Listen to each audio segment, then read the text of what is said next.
With over 1,250 NHL games combined between these two, they are our development coaches here, and they just wrapped up development camp here with the Vancouver Canucks. Mikael Samuelsson and Mike Komisarek are our guests today. And guys, we were laughing about this because I remember talking to you guys at the end of Dev Camp next year, and I was like, I wish we had a podcast. I wish we could have made this a podcast, but excited to get you guguys on here. Thanks for having us.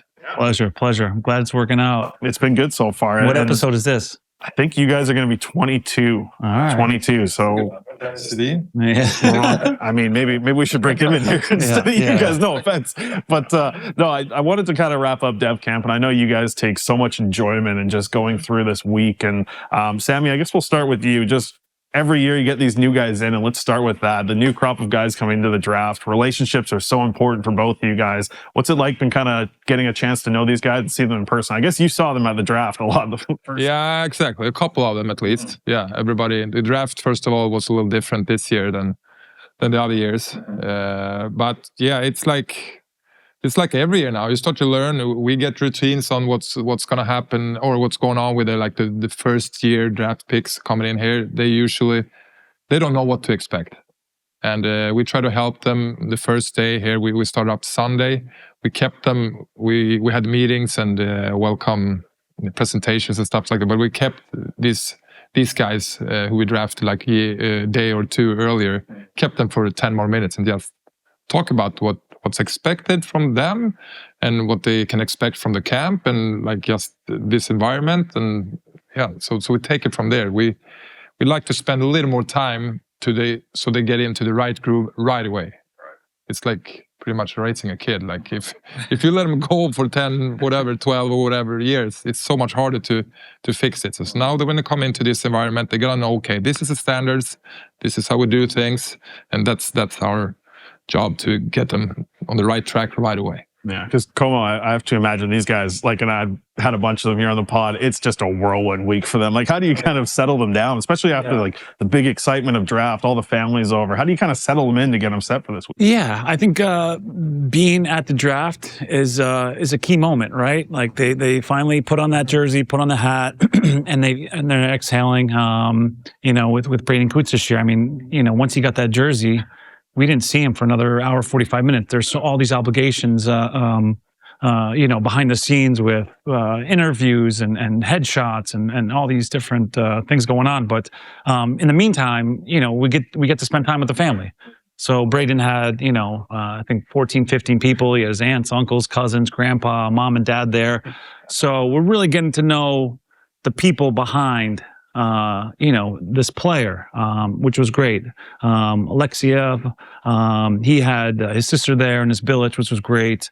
This year was great. Those were the only two guys. Wish we, compared to last year, I mean, there's probably 4, 5, 6 guys, but you feel the kids exhale, like finally it's over. It's so much tension leading up to, so much uncertainty, all the work, all the years that they put on behind the scenes. To get to this moment, you always ask them like, "Hey, do you sleep all right last night? Like, how was it? How do have a good breakfast?" But we couldn't be thrilled with this year's class, and we're excited to get this journey going with these guys. Yeah, and something that I remember, and we talked about this in the article that we did at the end of Dev Camp. It was just your guys' goal here is to really start the relationship, right? Start to understand it, and it was something I asked these guys as they came in and out of here, just like, what's it like to have this man now in your life who's just trying to help you develop and become an NHL player? So for you guys to start that relationship, what's it kind of like this past week, just getting a chance to really like let them know what you guys are here to do and kind of help them? I guess, Como, we'll start with you. Just your thoughts on kind of starting that conversation with the guy and really establishing the beginning of that relationship. Yeah, a lot's thrown at them, right? On the ice, off the ice with workouts, different seminars, different speakers. It's a busy week, but you do have that downtime at breakfast, at lunch, walking to the hotel and back to the rink, on the bus. Tomorrow we're going down to the baseball game. We get some time on the bus. So you do those small little conversations, I think, go a long ways. And they'll be seeing a lot of us to the point where, we want it to be a two-way street. We don't want to just be kind of hounding these guys, giving them info, giving them feedback. We want them calling us. We want them asking, for help and whatever. At the same time, too, they're, exposed to all the resources and all the faces behind the scenes. They got an army of people to help them out. So we're just one of the people in that whole mix. Yeah. Sammy, how did you see that develop throughout the year? Maybe with some of the new guys from last year and going through a full season of watching that kind of back and forth and then seeing that relationship grow with some of the new guys? You gotta understand, or I think we start to understand that, but give the guys heads up of like, this is the start. Be patient about your journey. Relationships are like priority number one for this week. It doesn't really matter. Like, they're in the system now. Scouts believe in them, and we will also start to believe in them, and we will see a lot from them. So this week, like, even if they have a great day or not so good day, it really doesn't matter that much as you would think. And I think they think it matters. But this is just the start of a great relationship, hopefully. And we will know them inside out. But like Komo's point there, it's got to be a two-way street. And very often in the beginning, it's not, which is fine. That's like, they get these two guys handed to them. It's like, okay, like you said, like, okay, this guy's going to try to help us. Yeah. But why are we the right persons to help them? We got to convince them first. They don't know about me. They don't know about Como, or much less about Como. They maybe know about me a little more than you. No, I'm just kidding. Triple goal. Yeah, no, I'm okay with that. But so that's like the whole thing is gonna, like, in a certain way, have patience with it, like with their careers. But other, like, stay hungry, stay like a sponge, and let's soak it in and be curious. Ask us questions. Or ask anyone you believe in, ask those questions. And the more questions you ask, that's a sign of, like, I want to learn more. And so that's the two-way street coming in. And I think that's really important. And the thing is too, like, it's important to settle these kids down. They come in here and, they want to show their worth, prove everyone right from the get-go, right? They're so ambitious. They're so driven. There's an army of scouts with Todd Harvey and Phil Golding and Frank Golden. All these guys have put all this work into kind of evaluating these guys, seeing what these kids are all about in different scenario situations. They've talked to coaches and training staff. And then you finally got an organization that believes in you, that's taken a bet on you and is going to help you.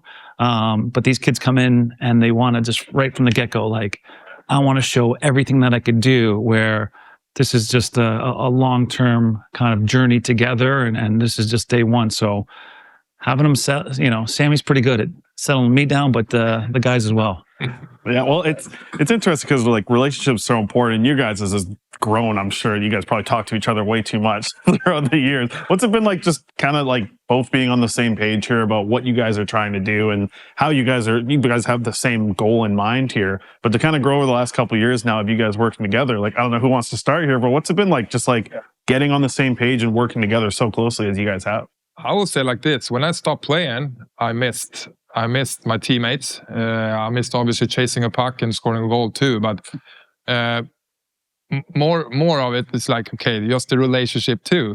Once you grow older, like, and be a part of like a group who aims for the right goal and have the right mindset. And I think we have that. And with the Sedin twins too, and Jason Krog and all these guys in the organization. So every time I'm based out of Sweden, coming in here, and you're living in Connecticut, like I'm talking for both of us. It's so good to come together and share an experience. And yeah, I'm talking a lot to Como. I would not want to do this without him, because it's a good connections too. And I think you take that for granted.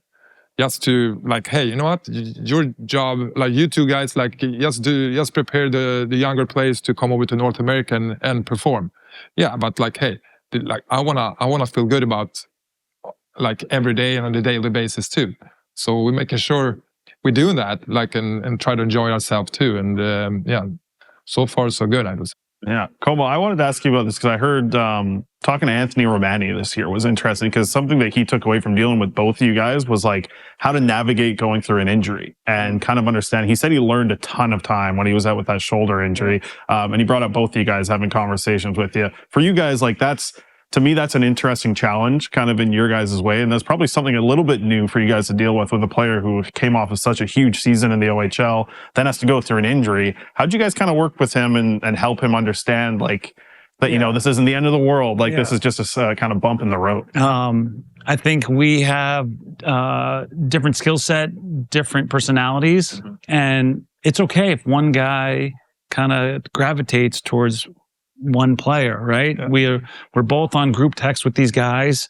You know, with myself being North America, maybe I see a guy a little bit more face to face, but Sammy's on the phone every week, kind of touching base with them and kind of making sure that the message is on point. But no, it was great. You know, I mean, no matter what up and down, whatever they're going through, any adversity, any confidence, you know, whether it's on and off the ice, injuries are a big part of it. It won't be the last time, but, you know, we were fortunate enough. We were both there in town and, you know, you're committed to going to the game. Now instead of watching him play, you're sitting in the stands with him and his mom and, you know, just getting to know the kid. It's more than just X's and O's. So, you know, Sammy's touched on it. You know, we miss the camaraderie and the relationships of having teammates. These kids, these players are our new kind of family, our new group. Yeah. And we're blessed to be working with these kids. These are all driven character kids, got bright futures. And then at the same time too, like with Sammy, Hank, Danny, Krogger, you know, I pinch myself being around and I learn a ton. You know, so it's a great situation. Yeah. I think also like you're taking away, like injuries will happen. A case like Romani, yeah, it was a bad injury, but from our experience, like Komi, you mentioned, like we seen it, we lived it. Like you can't go through like a whole career without getting injured. Yeah. Then you're not playing the right way, which we want him to play. Yeah. So it's like, yeah, and we will learn too. We were been there, and we want to be healthy tomorrow. Obviously, that's not going to happen, but you can also take the time advantage to like, okay, you can always learn something from all the new situation. So yeah, you can sit and watch the game with one of us. Okay, what's our perspective of, okay, how your teammates are playing, and okay, what you usually do in a certain situation. In this case, Romani. So yeah, like he can take away as much as you want from pretty much every day. It's a nice feather to have in his hat, right? Like, yeah, you know, Barry was up and down this year. He gets hurt. You know, the kid's down in the dumps. He wants to be on the ice. It's a significant injury. But kind of helping them navigate that roller coaster of emotions and then helping them become proactive, making sure that they're, you know, having the right PT and the x-rays and whatnot. But, you know, as grueling, as tough as that situation is, the kid comes back and is impact player in the playoffs. So stuff like that is, you know, very rewarding. Yeah, I think another situation and player I wanted to ask about was Aiden Salabrini.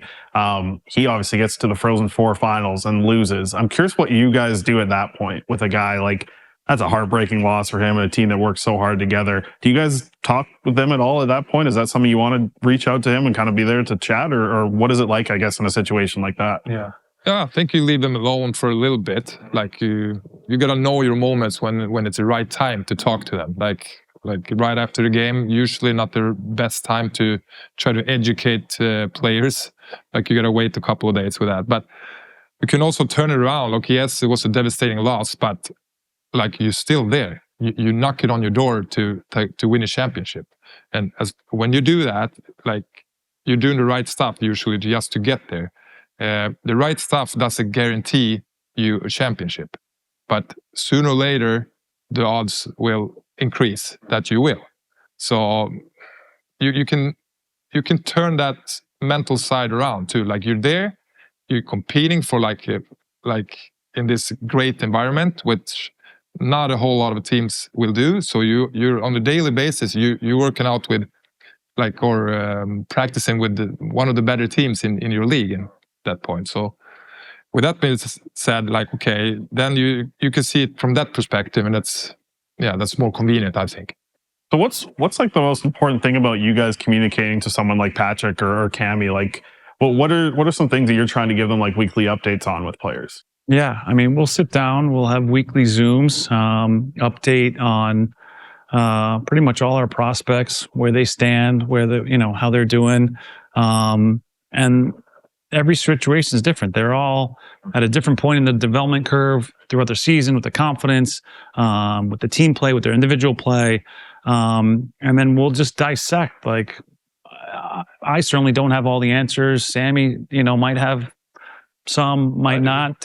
Yeah, but I don't know. We'll literally, brainstorm ideas on how to attack, how to approach, and so the message is packaged up, concise. But there's so many ups and downs. I mean, you mentioned Aiden, right? Like, I think the year before, they had a couple heartbreak losses. This year, with the bean pot, like, all these different ups and downs. You're living vicariously through these kids, through these roller coasters, and helping them navigate, not just on the ice, but then, how to kind of bounce back through these adversities. So, but they're on it. I mean, everyone, they know that these guys are priorities, and they want to know where these guys stand. Yeah, well, like I said, we talked about this last year at the same time, and I really wanted us to do this on the podcast because I love the way that you guys speak about it. Like, just this job that you guys have, how much pride you take in it, and honestly, how much fun you guys get to have, right? Like, what is it like just kind of knowing that you guys are in this spot in your life as retired players and being able to now support the next wave of guys hoping to be Vancouver Canucks? The bet, I would say. Absolutely the bet. Just to be around hungry, motivated, roughly like 20-year-olds. Like, how can you wish for? Yeah, I wish I was one of them. Yeah. Like, we tell them all the time what I would do to trade places with you. Yeah. Instantly. Yeah. Instantly. Yeah. The second best thing is to have what we have, I think. Like, good relationship within like the player development team and the whole organization.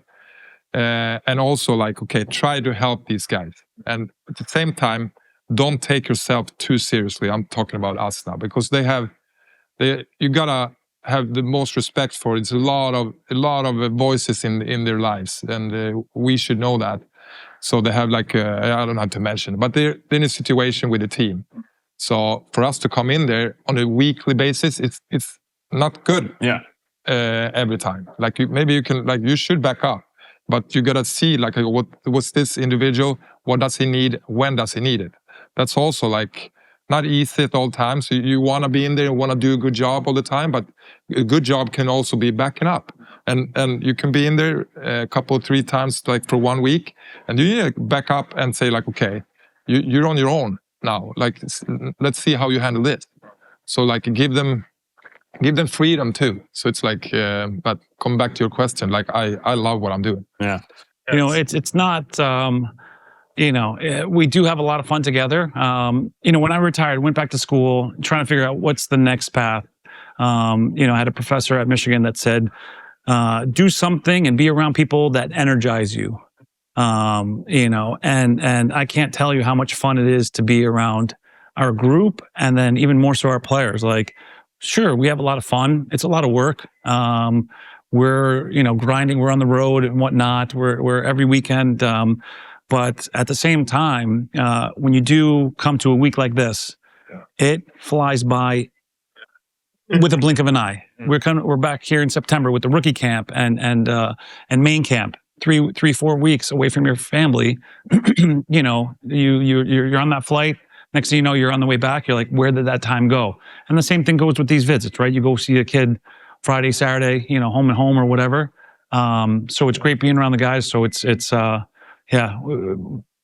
feel like the lucky one. So you guys kind of just talked about it there a little bit, but I just wanted to kind of go in a little bit deeper about kind of the last few years of you guys doing this. I'm curious where you guys think you guys have improved the most as development coaches, and where you think you continue to grow to this day, because I feel like you're always learning on this job, and it's not like the same thing. You don't punch in and do the same thing for 8 hours, right? It's so much different stuff. Yeah. Where do you think you've improved the most in the past few years? Ooh, for me, I probably learned from him. He's going to love that. Speak less and listen, right? Like, it's not always, right? You're watching the game and you're thinking about, all right, how am I going to deliver this message to this guy? What does he need? What is he thinking? You're putting yourself in his shoes. A lot of times it's just, it's less from you. It's more of what they have to say and listening to them, right? and it's always, ups and downs of a season. They have a good game, bad game. So for me, I've learned probably a lot from Sammy. Real, like, stop. No, I'm serious. I'm serious. Like, Yeah. Hug it out. Yeah. No, but like you said, like, I think you're gonna grow as a person yourself too. It's not only about this job; it is related to this job. But like I said, what is coaching? Yeah, it's like listening a lot, and then for whatever they say, you can ask questions, but obviously not yes or no questions. That is one thing, and also for us to be patient about their journey. It's so easy to get caught up. Okay, he doesn't look good on the ice there this week, and the whole management is like, okay, we want to know on a weekly basis how does these guys look? Yeah, but you know what? I'm not gonna tell you right now. I'll tell you in 2 months. That's where you maybe can see some small growth, or maybe half a year from now. Like, don't worry about one game or not a point streak or nothing like that. Like, he's taking steps and like within himself, and sooner or later it will hit him, and then he's just taken off. So it's very hard to judge a player or actually talk about all the players every week. It's like it's not enough time for that. So that's like have patience and like what is coaching really about. And the third one is like, what do they need? If I put myself in their shoes, like, what do I think I would have appreciated in a guy like, with experience? Yeah, without a doubt. Like, we get caught up. It's so easy to get caught up on a shift to shift, game by game basis. What's the most important thing is start of the year to say maybe Christmas or start of the year till the end of the year, right? From dev camp to dev camp, having that long-term look. When you change that lens, that perspective, much better. Everything just seems to jive much better. Yeah. No, and I think what I wanted to ask you guys, I have a specific skill about both you guys when you play that I thought you did extremely well. And when you guys get a chance to get on the ice with them. High off the glass.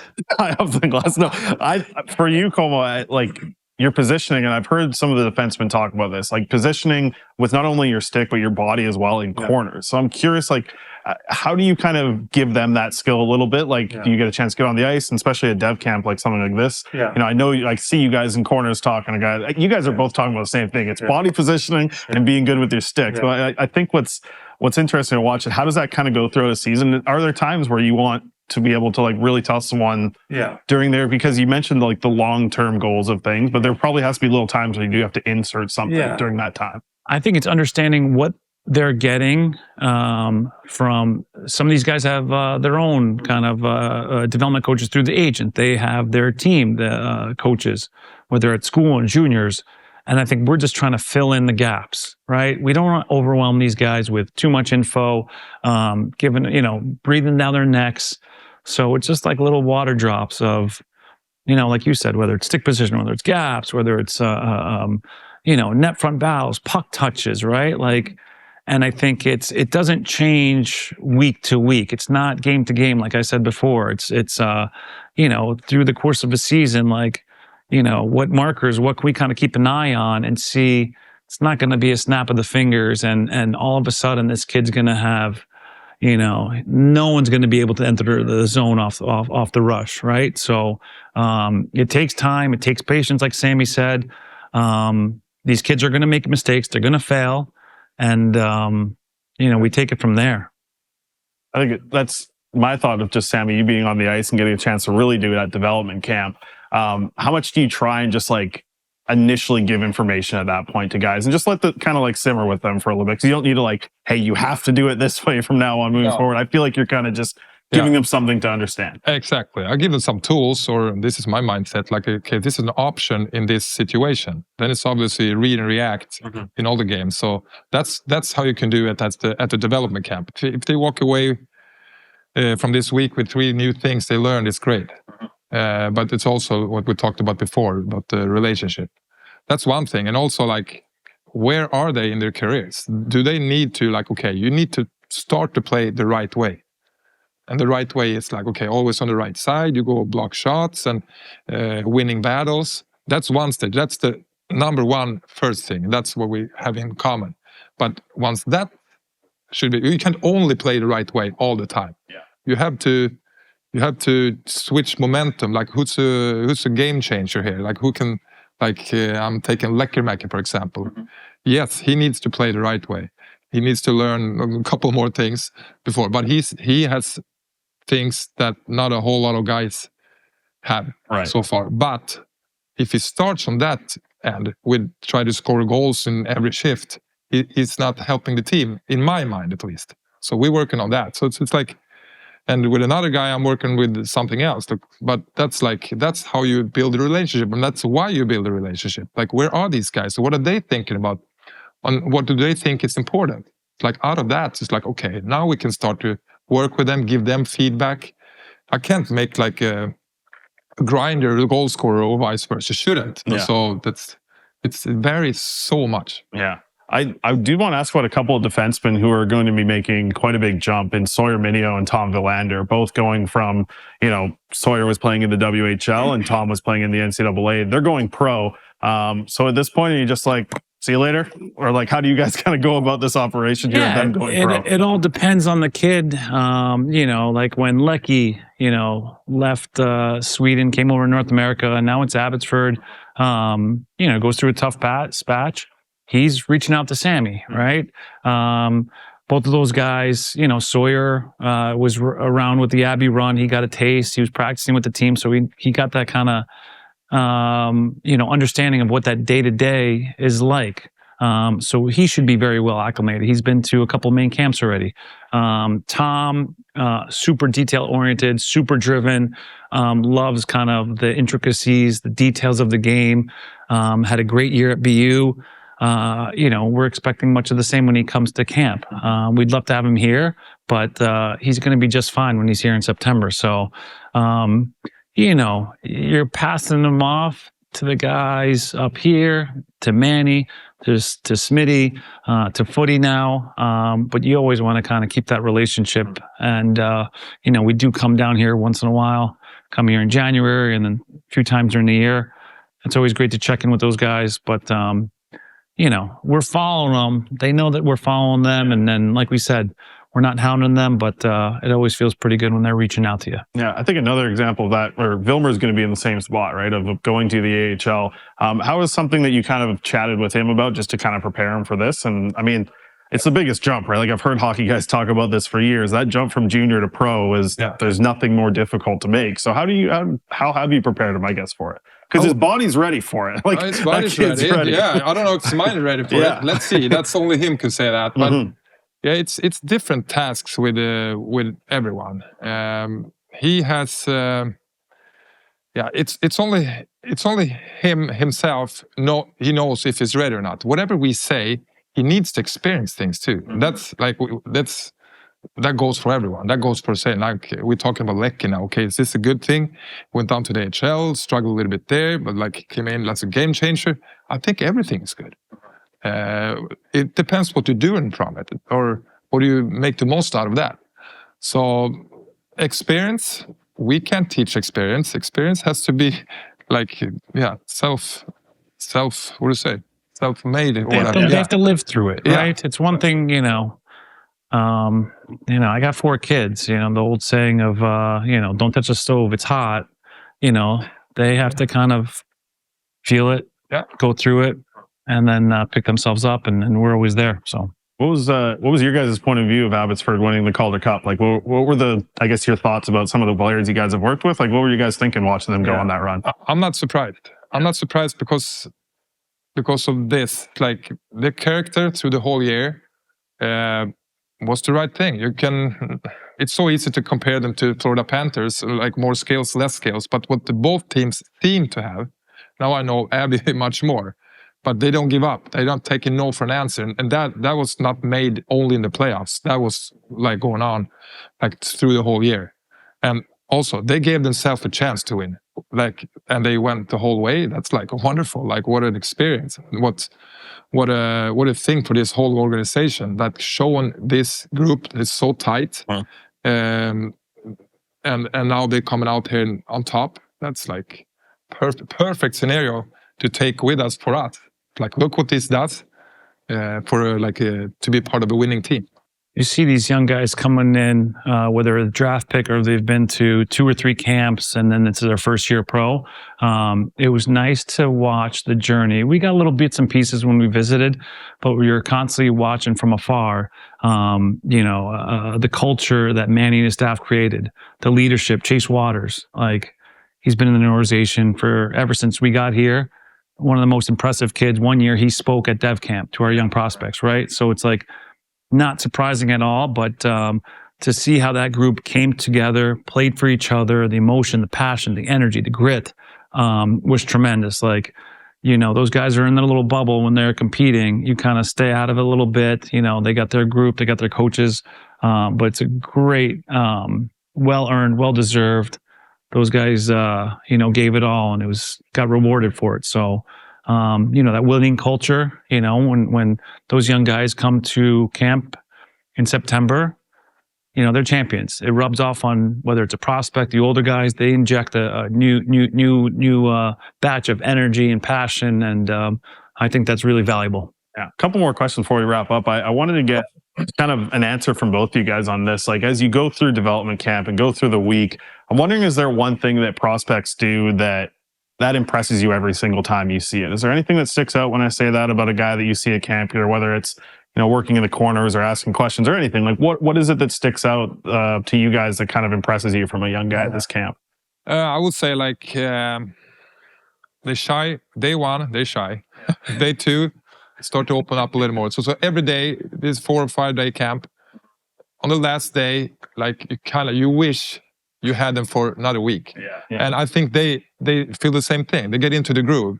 I don't know if the surprise, it is what it is. That's why you try to take the first day for them to interact and for them to open up. But that's fun to see. I don't know if I'm really impressed. I know how it goes, but it's so much fun to see them coming out of the shells, and that's off the ice.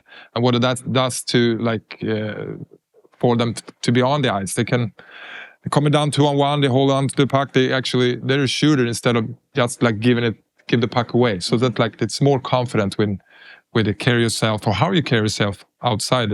That creates good things on the ice as well. Yeah. Is there anything else, Cole, that sticks out for you just from a guy at these camps? These kids know the game well. They're passionate. They love the game. I think back to, I got drafted in 2001, and we didn't necessarily have development camps, but I think about the skill set that the guys that I came in with and the skill set that these guys have. It's a different ball game, different stratosphere, not even the same universe. So their baseline already is so high, and you are really impressed with.